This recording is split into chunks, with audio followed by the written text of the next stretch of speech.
आपकी अपनी समीरा अजीज Saudi media से, और मैं चेयरपर्सन हूँ समीरा अजीज ग्रुप ऑफ कंपनीज की। चलो दिलदार चलो, चांद के पार चलो। 23 अगस्त 2023 ये वो तारीख है जब इंडिया ने दुनिया को ये साबित कर दिखाया कि कोशिश करते रहो उस वक्त तक जब तक कि तुम कामयाब ना हो जाओ, और उस दिन चंद्रयान 3 चांद पर उतर गया। आदरणीय प्रधानमंत्री ji, sir we have achieved soft landing on the moon. India is on the moon.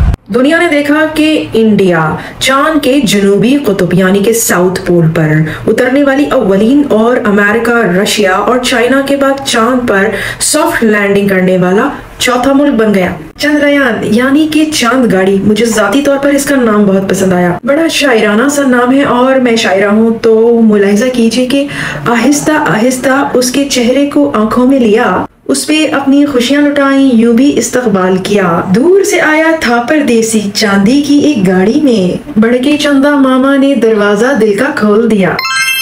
Friends, जब चंद्रयान 3 के प्रज्ञान रोवर ने चांद की सतह पर उतरकर चांद की सतह की बहुत प्यारी सी तस्वीर भेजी, तो उसे देखकर यकीनन हर मुस्बत सोच के हामिल फर्द को खुशी तो जरूर हो ही होगी, लेकिन हर इंडियन का सर भी फख्र से बुलंद जरूर हो गया। 11 अगस्त को लॉन्च होकर रशिया का लूना 25 मिशन इंडिया को टक्कर दे रहा था, जिसे इंडिया के चंद्रयान 3 के बरखिलाफ बगैर जमीन के मदार पर 5 बार चक्कर लगाते हुए डायरेक्टली सीधा चांद के मदार में दाखिल करवा दिया गया। और रशियन साइंसदानों के मुताबिक इनका लूना 25 खलाई जहाज चंद्रयान 3 से 2 दिन पहले चांद के जनूबी कुतुब पर लैंड करने वाला था, मगर अनफॉर्चुनेटली वो चांद पर गिरकर तबाह हो गया क्योंकि उसके इंजन सही तरीके से बंद ना हो सके थे, और इंजन फेल होने की वजह से खलाई जहाज लूना 25 क्रैश हो गया।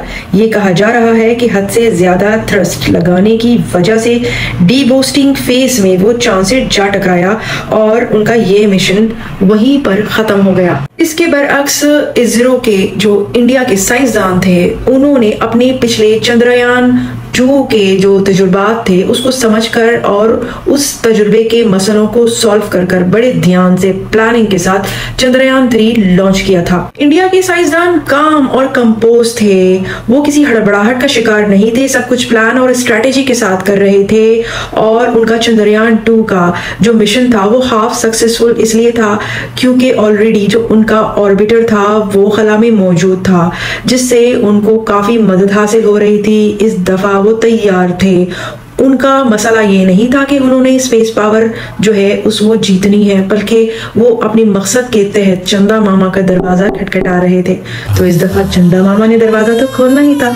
सब कुछ फुल प्रूफ था, गलती की कोई गुंजाइश नहीं थी। सही से प्लान एग्जीक्यूट किया गया और फतह हासिल हो गई। अब चंद्रयान 3 के पास है बस एक लूनर डे, यानी अपने साइंटिफिक तजुर्बात के लिए है चांद का एक दिन साइंसदानों के पास, और एक लूनर डे जमीन के 29 दिनों के बराबर होता है, मतलब तकरीबन 2 हफ्ते दिन और 2 हफ्ते रात। तो इस हिसाब से सिर्फ 2 हफ्ते का ही टाइम है रोवर के पास तमाम इंफॉर्मेशन लाने के लिए, क्योंकि चंद्रयान 3 के पास जो इंस्ट्रूमेंट है वो लूनर नाइट्स के लिए यानी कि रात के लिए नहीं है। जब चांद पर रात होती है तो वहां पर टेम्परेचर -232 डिग्री सेल्सियस तक बहुत नीचे गिर जाता है, तो इतनी ठंड में कोई भी इंस्ट्रूमेंट काम नहीं करता। तो इसी वजह से अगर 23 अगस्त को ये लैंडिंग ना होती चांद पर, तो फिर इंडियन साइंसदान अगले माह यानी सितंबर तक इंतजार करते। अब इस वक्त क्योंकि सॉफ्ट लैंडिंग सेफली हो चुकी है, तो इंडियन साइंसदानों के पास कुल 14-15 दिन है,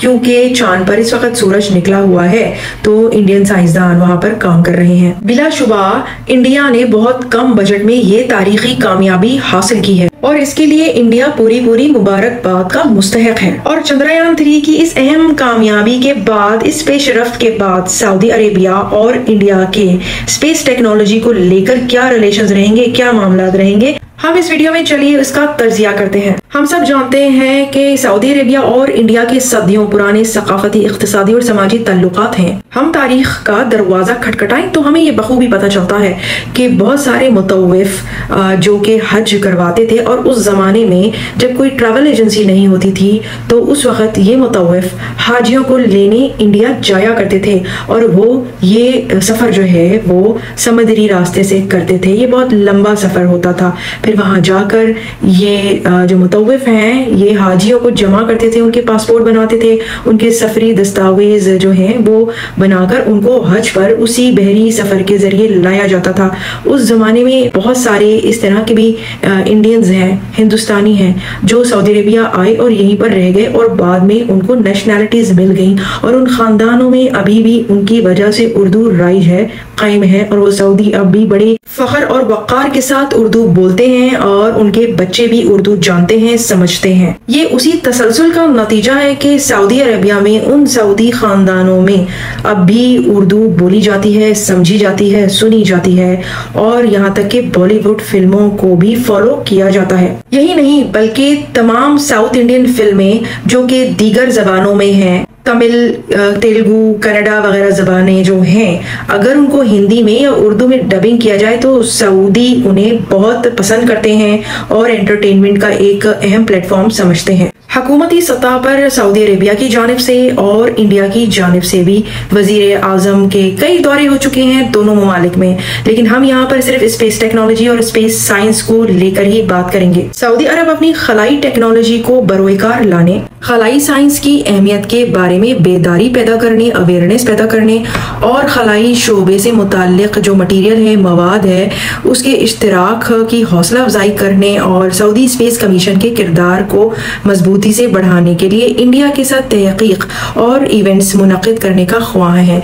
सऊदी अरेबिया इस तरह के सेमिनार और कॉन्फ्रेंसेस करना चाहता है जिससे वो अपनी स्पेस प्रोग्राम को फरोग दे सके, तरक्की दे सके। दूसरी जानिब इंडिया भी ये चाहता है कि जो प्राइवेट स्पेस लॉन्चेस हैं और इससे मुताल्लिका जो सैटेलाइट बेस्ड बिजनेसेस हैं इनमें सरमायाकारी हो। और अब चंद्रयान 3 की इस अहम कामयाबी के बाद यकीनन ये सरमायाकारी के चांसेस बहुत बढ़ गए हैं। सऊदी अरेबिया ने भी इंडिया के साथ खला में नई जोहतें तलाश करने की मंसूबाबंदी कर रखी है। सऊदी खलाई कमीशन के चीफ एग्जीक्यूटिव डॉक्टर मोहम्मद बिन सऊद अल तमीमी ने मार्च 2023 में ही इंडिया में एक खलाई तहकीकी मरकज का दौरा किया था। खलाई शोबे में इंडियन स्टार्टअप्स सऊदी अरेबिया की कंपनियों के साथ ताउन के ख्वाह भी नजर आते हैं। इंडियन स्पेस रिसर्च ऑर्गेनाइजेशन के मुताबिक इंडिया सऊदी अरेबिया के साथ नए खलाई ताउन पर काम कर रहा है जिस पर डाउन स्ट्रीम एप्लीकेशंस और सैटेलाइट मैन्युफैक्चरिंग पर तवज्जो दी जा रही है। इंडिया की कौमी खलाई agency the Indian space research organisation जिसे